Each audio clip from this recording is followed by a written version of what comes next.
Bonjour à toutes et à tous, ravi de vous retrouver pour ce nouveau numéro du HE, l'ultra haute émission, 37e numéro. Et pour terminer cette saison, eh bien écoutez, je suis ravi de vous retrouver.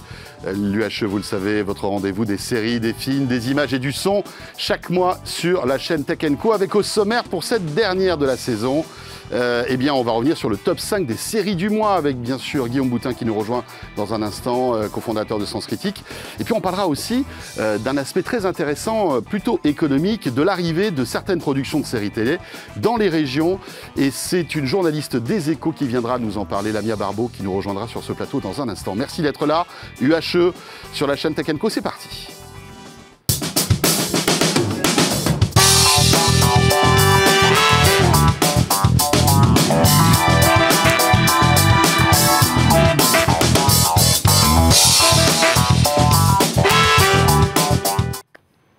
Voilà, depuis quelques années, vous retrouvez ce rendez-vous tous les mois sur 01net TV auparavant, sur la chaîne Tech & Co.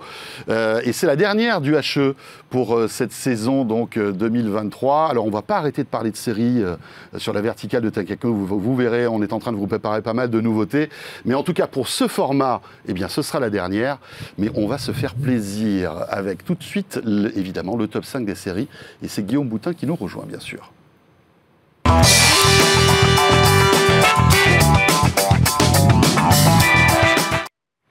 Salut Guillaume. Salut François. Ravi de te retrouver, cofondateur de Sens Critique, partenaire depuis le début de l'ultra haute émission. Et si vous appréciez Guillaume, peut-être que vous retrouverez ici même, mais aussi, en tout cas, et ça c'est certain, sur BFM Business dans Tech & Co, puisque de temps en temps, Guillaume vient dans l'émission que j'ai le plaisir de présenter tous les soirs pour évidemment débriefer toute l'actualité de la SVOD qui est hyper riche. Ça n'arrête pas. On s'en rend compte quasiment tous les jours. Guillaume, le top 5 des séries qui buzzent sur Sens Critique. Alors on est en plus voilà, dans une période où on a un peu plus de temps de regarder les séries. Est-ce que tiens, l'été, c'est une période où on regarde plus de séries habituellement que l'hiver? Alors non, on en regarde moins. Enfin, en tout cas, nous, de ce qu'on voit en termes de... Il y a une baisse de la fréquentation en fait. Ouais, parce qu'il y a, d'une part, il y a moins de gros shows qui sortent. En général, l'été, c'est plutôt des petites séries. Et c'est là, d'ailleurs, où vont émerger parfois des petites pépites, comme par exemple un White Lotus, il y a 2 ans, qui était une série qui est sortie il y a 2 ans, en plein mois de juillet, voilà, personne n'avait vu venir et qui a fait un très très beau succès. Mais en général, c'est plutôt assez calme. Les gens sont plutôt en terrasse, au bord de la plage ou à la montagne. Et ils font bien. Il faut savoir décrocher de ces écrans un peu. Après, il y a le TGV, l'avion, où de temps en temps, on peut se regarder des séries aussi. Mais c'est vrai que c'est différent. Mais ça reste quand même l'hiver. D'ailleurs, les gros lancements, les grosses séries, en général, c'est plutôt fin d'année ou début d'année.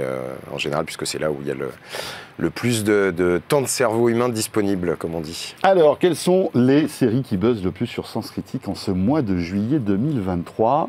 On va commencer, Guillaume, par Disney+. Oui, alors je vais me contredire, parce que là, pour le coup, c'est un gros morceau. C'est un gros morceau, voilà. Qui est sorti fin juin, c'est Secret Invasion. Donc voilà, on se plonge toujours dans l'univers du MCU, le Marvel Cinematic Universe. Donc c'est la nouvelle série avec un personnage qui était déjà présent dans le MCU, qui est donc Nick Fury, interprété par Samuel L. Jackson, qui est le patron, on va dire, de l'agence qui gère les super-héros. Ouais. C'est un personnage que les gens adorent parce qu'il est assez drôle, assez décalé, puis c'est Samuel L. Jackson et tout le monde adore Samuel L. Jackson. Mais là, c'est la première fois où c'est lui qui porte véritablement le programme sur ses épaules. Alors avec un scénario, assez classique, hein, voilà, les Skrulls métamorphes ont décidé d'envahir clandestinement la Terre. En fait, ils prennent l'apparence d'humains. Et devinez quoi ? On va encore devoir sauver la planète face aux méchants. Alors, cette série était assez attendue parce que Nick Fury, parce que personnage que les gens adorent. Et puis surtout, il y a un gros enjeu sur cette série, c'est que c'est le début d'un nouvel arc narratif pour le MCU, qui va introduire en fait le futur film Secret War et qui va lancer une nouvelle arc narratif, on va dire, avec des nouveaux personnages, etc. etc. Ouais, c'est très ambitieux. Donc la série était vraiment attendue au tournant et c'est une catastrophe. C'est une catastrophe. Ouais, il n'y a eu que 4 épisodes diffusés sur 6 pour l'instant, mais les retours sont vraiment pas bons. Chez nous, c'est à 4,6. 4,6, c'est sanction. J'ai regardé aussi un petit peu à droite à gauche. Non, la série vraiment ne passe pas.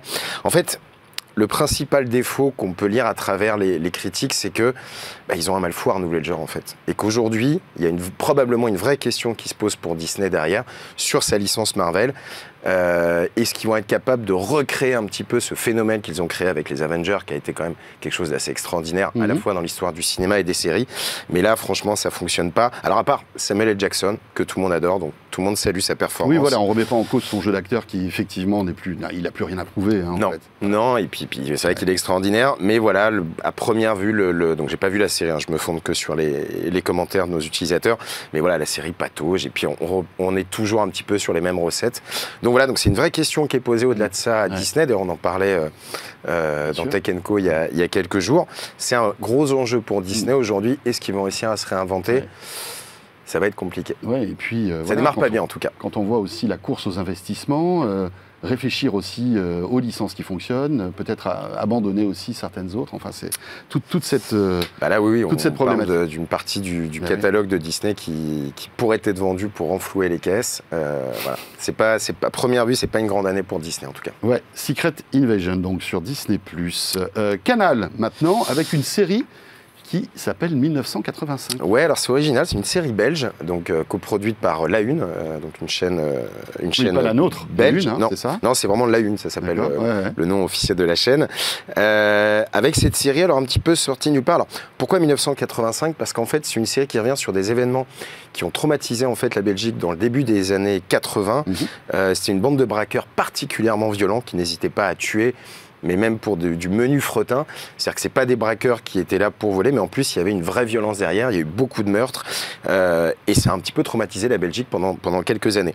La série s'appelle 1985 aussi parce qu'elle va vraiment nous plonger au cœur des années 80, et c'est un des grands atouts de la série, que ce soit la musique, l'ambiance, les personnages, les mentalités aussi. C'est très réussi, et on arrive à une note exceptionnelle de 7,7, ce qui en fera probablement la série francophone de la mieux notée chez nous. Donc le pitch, je vais essayer de vous en dire peu et je vous encourage à pas aller sur internet pour voir cette histoire, pour vous garder un petit peu le plaisir et ne pas être spoilé. En gros, on va suivre au départ 2 jeunes recrues qui vont se retrouver donc dans la police pour enquêter sur ces braqueurs. Ils vont découvrir à la fois le monde de la police, voilà, qui est pas un monde manichéen avec des flics, toutes sortes de flics, etc. Et puis c'est vraiment aussi une plongée dans cette société du début des années 80. Et ce qui est assez intéressant, ce qui ressort en fait, c'est que on va comprendre en fait comment est-ce qu'ils ont déclenché une certaine paranoïa, et cette paranoïa a entraîné des formes de complotisme en fait. Et donc il y a beaucoup de théories à l'époque qui vont être faites pour savoir qui sont ces braqueurs, parce que vraiment ils ressemblaient à rien d'autre. Et donc c'est à la fois le fait divers est assez passionnant, mais en plus l'analyse de cette société et le décortiquage, est-ce que c'est bien français ? La manière dont il décortique, on va dire, ça, c'est mieux. Cette société et comment un phénomène complotiste naît de manière assez naturelle. Voilà, ça fonctionne très bien. Ce qui est aussi intéressant, c'est que c'est pas une série avec beaucoup de moyens. Et moi, ça me fait toujours plaisir quand l'écriture, en fait, parce que c'est l'écriture et ensuite la réalisation. L'écriture est tellement riche, en fait, qu'elle met au second rang les investissements. Exactement. Et la production. Et puis après, il y a aussi des atouts en termes de réalisation. C'est-à-dire que c'est un bon... alors, j'ai plus le nom du réalisateur en tête, je m'en excuse, mais la réalisation, justement, s'adapte à ça. Au final, on ne voit pas du tout ce manque de moyens. Je répète, ce sont des petites séries, mais voilà, ça fonctionne bien, que ce soit dans les images de braquage ou des choses comme ça. Parce que reconstruire comme ça, reconstituer 1985 comme ça, c'est compliqué. Hein, pas évident. En termes de décor. Mais voilà, à découvrir donc chaude, sur Canal. Chaude recommandation de la communauté. 1985. Tiens, on reste sur Canal avec une série qui s'appelle The Resort. Tout à fait. Alors une série diffusée sur Canal, mais initialement diffusée sur Peacock, la plateforme SVOD de Universal. Qui n'est pas encore chez nous. Non. Tout à fait, qui n'est que aux États-Unis. Donc la série est sortie l'année dernière aux États-Unis. Alors c'est une série qui est faite par les créateurs de Palm Springs, pour ceux qui connaissent, et de Mr. Robot. Donc voilà, 2 jolies références. Et alors en fait, c'est assez original comme série parce que ça commence comme une petite comédie gentille où un petit couple va venir fêter ses 10 ans de mariage dans une station balnéaire mexicaine. Alors c'est un petit coup très sympa, rigolo, etc. Et en fait, par un curieux hasard, ils vont se retrouver à enquêter sur la disparition de 2 ados de 15 ans auparavant, donc d'une quinzaine d'années. Et en fait, on va commencer tout doucement à basculer plus dans le suspense, voire un petit peu le thriller. Et ça fonctionne très bien avec une moyenne de 7,1. Donc les gens sont plutôt contents. Alors, c'est sûr que les créateurs, ils sont pour quelque chose, ils loupent rarement des choses. Et là, une fois de plus, c'est le scénario en fait qui fonctionne très bien parce qu'ils arrivent vraiment à jouer avec le spectateur. Et certains disent même qu'il est intéressant de la revoir une deuxième fois parce qu'en fait, ça fait partie de ces programmes où il y a des petits indices Qu'on voit pas la première, exactement, à la première vision et qui sont disséminés, voilà. Et donc il y a ce mélange des genres qui est très bien réussi. Il faut savoir que le mélange des genres, souvent c'est assez casse-gueule, c'est très dur, un programme qui a un petit peu les fesses entre deux chaises. Bah là ça fonctionne particulièrement bien, c'est bien écrit, donc voilà. Là aussi pas une très grande série, on n'est pas sur du blockbuster, mais ça fonctionne plutôt bien. Voilà, une bonne surprise. Yes. Ça s'appelle The Resort, donc sur Canal, ou enfin Peacock, mais comme c'est pas disponible... C'est bien que Canal, quand même, s'offre de temps en temps des petites pépites comme ça. Apple TV Canal+. Et on reste sur Canal. Voilà, sauf si vous êtes un abonné de la première heure d'Apple TV sans être abonné à MyCanal, hein, ça existe toujours. Et c'est la série Platonique. Tout à fait. Avec un pitch aussi amusant. Ouais, tout à fait. Alors, je fais une petite parenthèse, je vous en avais parlé, je pense, on en avait parlé il y a 1 ou 2 mois, quand Canal a annoncé que les séries Apple arrivaient sur Canal. Je vous avais dit, mathématiquement, on va beaucoup plus parler de séries Apple, donc c'était le cas la dernière fois. Et effectivement, Platonique, alors pareil, pas une très très grosse série, c'est proposé par le réalisateur de Nos Pires Voisins, qui bosse à nouveau avec Seth Rogen. Pour ceux qui connaissent cet univers, c'est un univers assez comique, qui fonctionne assez bien, parfois un petit peu loufoque. Et puis ce personnage, surtout de Seth Rogen, qui est toujours un petit peu un espèce d'anti-héros et qui peut tous nous redonner espoir si on n'est pas tous des Apollons et des choses comme ça. Là, en 2 mots, alors ça s'appelle Platonique parce qu'on va y suivre la relation de 2 ex-meilleurs amis, donc un garçon et une fille, qui se retrouvent, ils ont à peu près 40 ans. Et la série s'appelle Platonique parce que justement, on va parler d'une relation platonique, ou pas. Évidemment, et donc on va suivre comme ça ce couple avec une jolie histoire. Et là aussi ça fonctionne plutôt bien parce qu'on est à 6,5. Alors c'est pas un chef-d'œuvre, mais c'est une série qui se laisse regarder. C'est toujours un peu fun, un petit peu irrévérencieux, pardon. Où, comme dans Nos Pires Voisins ou ce type de film, Seth Rogen, enfin les personnages qu'il incarne, n'hésitent pas à casser leur image, à être un peu bêta parfois, mais aussi très attachant. Et on va voir un petit peu cette relation naître entre eux. Et voilà, et puis ça fonctionne bien, c'est plutôt mignon. À noter que c'est une série anthologique, donc il y aura une 2e saison, mais qui sera avec un nouveau couple. Tiens, voilà un concept donc qu'a saisi Apple TV. Tout à fait. Platonique. Sur Netflix, Arnold. Bah oui, on n'avait pas parlé de Netflix aujourd'hui. Ah oui, c'est vrai. C'est rare qu'on ne parle pas de Netflix. Et effectivement, il n'y a pas de très gros trucs en ce moment sur Netflix. Il y a Arnold, alors, qui est sorti début juin. Mais là, c'est vrai qu'il n'y a pas grand-chose. Donc, je vais quand même vous trouver une série Netflix. Alors, c'est une mini-série en 3 épisodes, à la gloire de notre cher Schwarzy. Donc, voilà, on part de son village autrichien jusqu'à l'avènement, quand il va devenir gouverneur de... Oui, tout ça est dans une stratégie aussi marketing où Arnold Schwarzenegger est poussé sur Netflix avec sa série aussi, qui est disponible depuis peu, là. Oui. Donc je sais plus son nom, moi aussi. Qui n'est pas franchement une super réussite visiblement. Enfin, je sais pas si... Mais c'était pas sur Netflix, attends. Attends. J'ai un doute, il y en a trop. Alors parle-nous du doc et alors, en fait, je regarde. C'est un doc qui va être fait à partir de témoignages, donc il y a beaucoup de stars qui sont interviewées pour parler d'Arnold, mais lui-même aussi va parler de lui, et surtout il parle quand même un peu de ses dérapages, notamment le temps, il a mis un certain temps quand même à s'engager dans l'environnement, alors que maintenant c'est vraiment devenu, et la Californie aujourd'hui est devenue un petit peu l'État qui montre un petit peu l'exemple. Ça revient aussi sur ses infidélités, etc. Et là aussi, ça fonctionne très bien, on est à 7,1.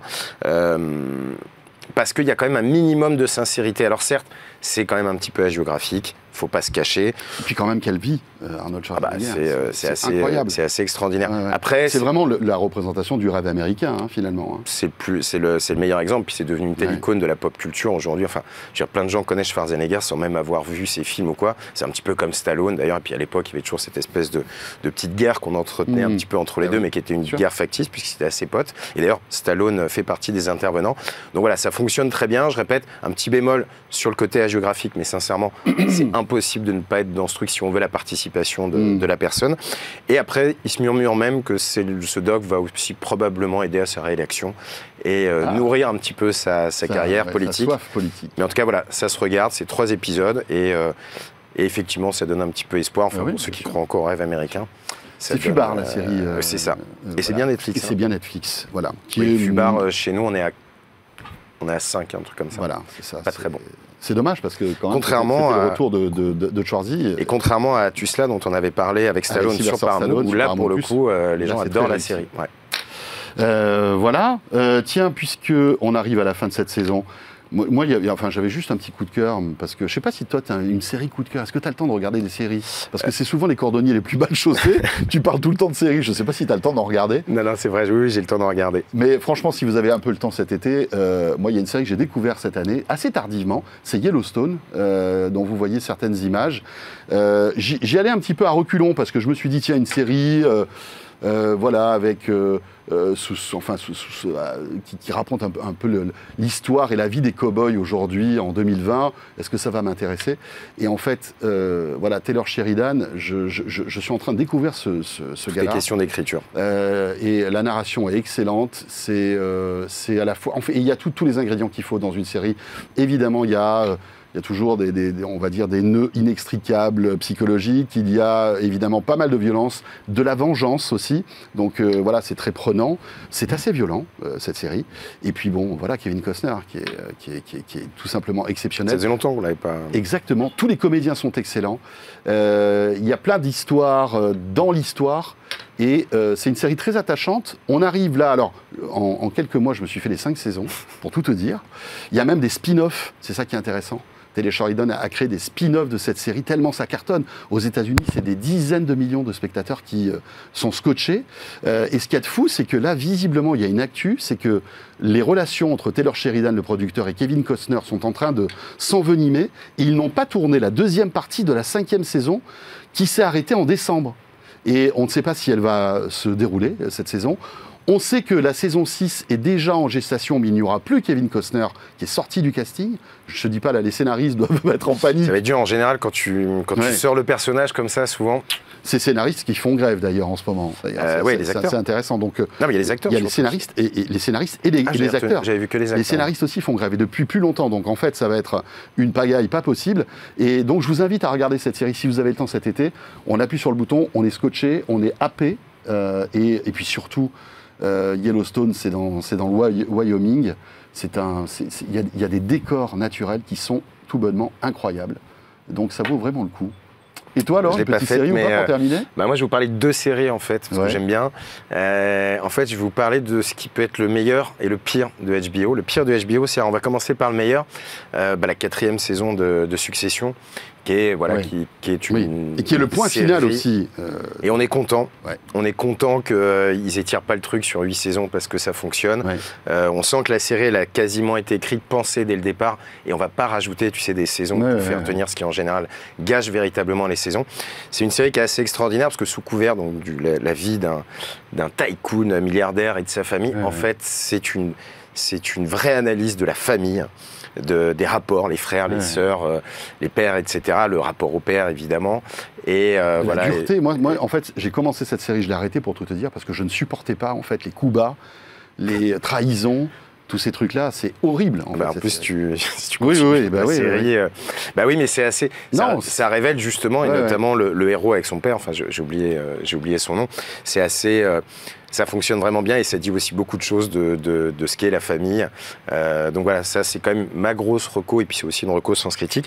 Et à l'inverse, je voulais quand même revenir sur The Idol, parce que c'est quand même très très rare que HBO se plante à ce point-là. Je n'ai même pas souvenir d'une série qui se soit fait étrier comme elle l'a été par la critique, par le public. Ils ont coché toutes les mauvaises cases, alors que c'était une série qui était hyper attendue, qui allait toucher ce public quand même un petit peu plus sériephile que la moyenne. Subversive. Exactement. Voilà. Mais alors, Sam Levinson est vraiment passé à côté. On lui a même reproché le sexisme, des images gratuites, quasiment à la limite du porno. Et surtout, on n'a toujours pas compris pourquoi cette série, quel était le sens de cette série. Voilà. Et c'est vraiment notable parce que je vous dis, c'est très très rare quand HBO se plante. C'est à saluer.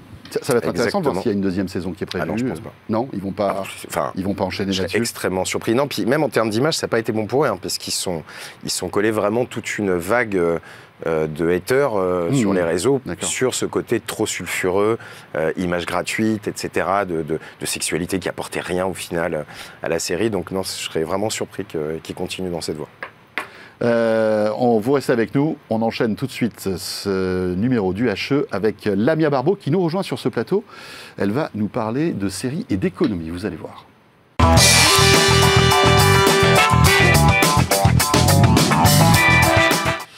Voilà, pour terminer ce numéro du HE, mon cher Guillaume, nous accueillons Lamia Barbeau. Bonjour Lamia. Bonjour.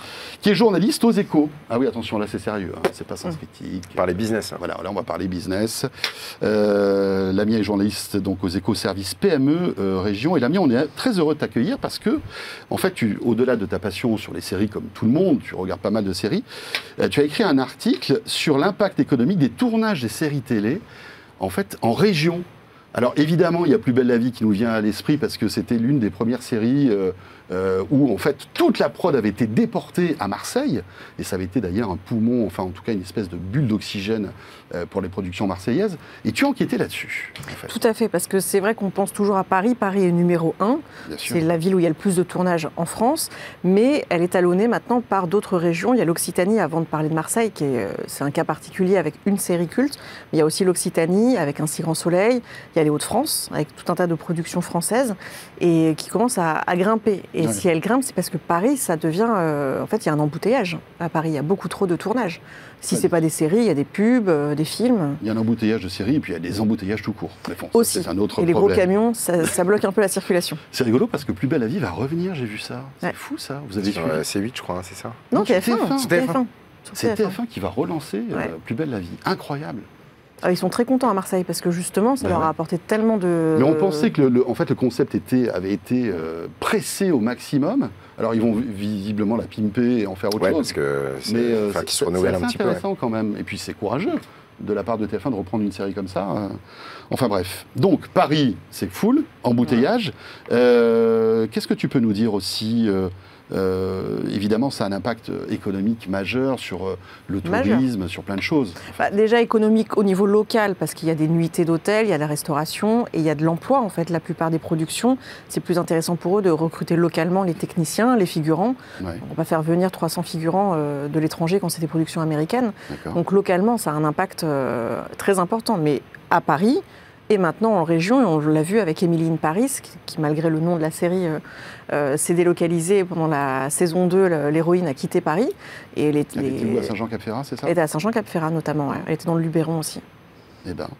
Est-ce qu'il y a aussi, par exemple, des choses dans le Nord intéressantes? Ah oui, dans le Nord, bien sûr. Les Hauts-de-France, ça cartonne. Alors, ça a commencé il y a longtemps, il y avait Baron Noir, par exemple à Dunkerque. Et justement, c'est là que c'est intéressant parce que ces régions-là veulent attirer les tournages et ils pratiquent des méthodes un peu de séduction pour les productions.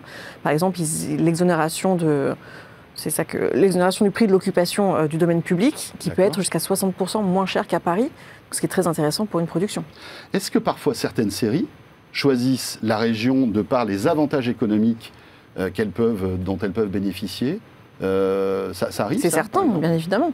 Il y a des économies à faire partout et c'est beaucoup plus intéressant d'aller dans des zones où tout ce qui est hôtellerie, restauration est moins cher, tout ce qui est justement occupation de la place publique est moins cher. Il y a même des villes qui pratiquent carrément la gratuité. Dunkerque, c'était gratuit. Montpellier, ils voulaient attirer Un si grand soleil de France Télévisions. Ils savaient que ça serait la série à succès de France Télé. Ils ont carrément mis une gratuité pour les faire venir, mais parce que pour eux, c'est très intéressant financièrement. Ils ont calculé le gain financier, c'était 8 millions d'euros par an, comme retombée économique. C'est énorme. On va revenir sur Marseille dans un instant avec Plus belle la vie, bien sûr.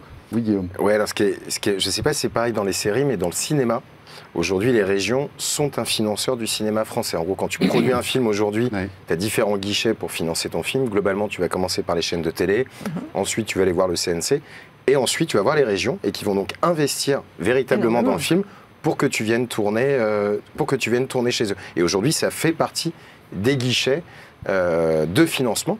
Et il y a même, là tu posais la question sur les séries, mais il y a même des films, tu sais pas pourquoi ils vont se dérouler à tel endroit, endroit. Mais parce que la région était la plus offrante en quelque sorte. Exactement. Mais parce qu'aujourd'hui, c'est des sommes assez importantes. Ça peut représenter 10-15% du financement du film.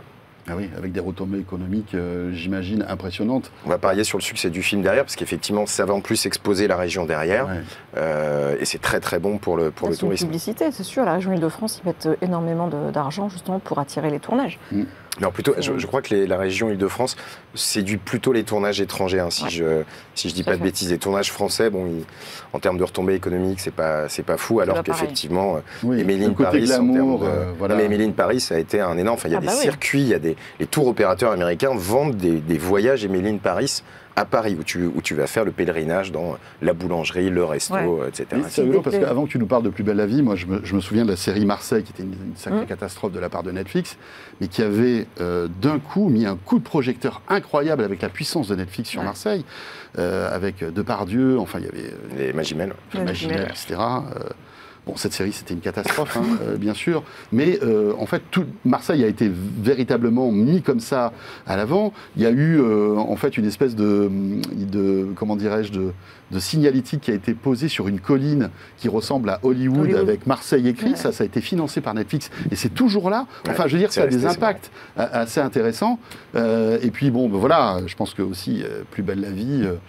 c'est vraiment le meilleur exemple. C'est le meilleur exemple. Les touristes venaient partout en France, parce que c'était diffusé aussi même à l'étranger, que ce soit en Belgique ou autre, mais il y avait des touristes qui venaient spécialement pour visiter le quartier du Mistral. C'était les décors. Bon, les décors ont été détruits malheureusement, mais ils venaient vraiment se déplacer pour ça. Ils avaient fait un sondage en 2010 au plus fort des audiences de Plus belle la vie. C'était quand même 7 millions de téléspectateurs chaque soir, et plus de la moitié des téléspectateurs disaient qu'ils voulaient visiter Marseille. Parce que, je ne sais pas si vous avez déjà vu un épisode de Plus belle la vie ou des images, il n'y a pas de mal à ça. C'est vrai, on peut s'en remettre. On peut s'en remettre. Je ne peux peut-être pas regarder les 18 saisons, mais en tout cas, il faut avoir du temps. Mais néanmoins, on voit, c'est une image aussi de carte postale. Et c'était la volonté quand même de France Télévisions. Et c'est ce qu'a répété un des directeurs de TF1 ce week-end. En reprenant Plus belle la vie, ils ont l'intention de continuer justement, de montrer une image positive. Parce que Marseille n'a pas forcément cette image-là. Et... Oui, ça fait partie d'une stratégie marketing qui est beaucoup plus globale sur une ville. Mais j'ai pas regardé la série, mais j'ai l'impression, de ce que j'en entendais, je sais pas, chaque épisode, il y avait un meurtre, un viol, un machin, un mec qui tombait dans la drogue. Enfin, c'était quand même, il aurait beaucoup de choses quand même. Oui, mais à la fin de la journée, il va au bar du Mistral, il boit sa limonade. Et tout va bien. Ou le pastis si l'alcool est autorisé. Oui, et puis bon, c'est vrai que les décors sont plutôt réussis. Marseille est une très belle ville, avec une belle luminosité, etc. On arrive à faire des choses incroyables. Donc ça va être intéressant de voir comment, après l'arrêt de cette série, parce que j'imagine que ça a été une catastrophe, l'arrêt de cette série. Enfin, quand ça a été annoncé, localement, tout un écosystème s'est retrouvé les techniciens, les figurants, c'était monstrueux comme économie. Je crois que France Télé avait prévu le coup, avait annoncé qu'ils allaient compenser en fait le manque à gagner pour les prods marseillaises par d'autres séries et d'autres films qui allaient être produits là-bas. Mais bon, cela dit, si TF1 reprend le flambeau, c'est plutôt une bonne nouvelle. C'est surtout de savoir est-ce que ça aura le même succès que Plus belle la vie. Oui, c'est ça. Et que ça durera 18 ans. On voit rarement des séries qui durent 18 ans. Ouais. Puis la concurrence n'est pas la même qu'il y a 18 ans. Aussi. Oui. Parce qu'aujourd'hui, les séries je ne sais plus comment on dit, d'Access, avant le prime time, c'est quand même devenu un très gros enjeu pour les chaînes, ce qui n'était pas le cas il y a 18 ans. Mais c'est intéressant le nombre d'études qu'il y a dû avoir là, parce que vraiment, c'est quand même un coup de poker, quoi, à relancer cette série. Alors même si elle surfe sur une notoriété qui est incroyable, c'est pas forcément aussi une série, on va dire, très haut de gamme. Enfin, ça va bien avec TF1. Ça, c'est parce que tu n'as pas regardé Plus belle la vie. Non, j'ai pas regardé. C'est un a priori. J'ai regardé quelques épisodes. Ça correspond bien au public de TF1, en tout cas, c'est sûr. Oui, c'est clair. Après, on verra bien. Merci, Lamia, de rien, pour ce petit point, justement, sur les investissements de toutes ces plateformes en région pour faire vivre les séries. Merci beaucoup. Lamia, que vous pouvez lire donc aux Échos, au service PME Région. Merci, Guillaume. Merci François. Évidemment, on a été ravis. On se retrouvera de temps en temps sur Tech & Co, évidemment sur l'émission que j'ai le plaisir de vous présenter tous les soirs sur BFM Business. Et puis, on va continuer évidemment de parler de séries sur la chaîne Tech & Co. Vous pouvez nous faire confiance. Bel été à vous toutes et à vous tous. Portez-vous bien, reposez-vous bien et à très vite, bien sûr. Salut à tous.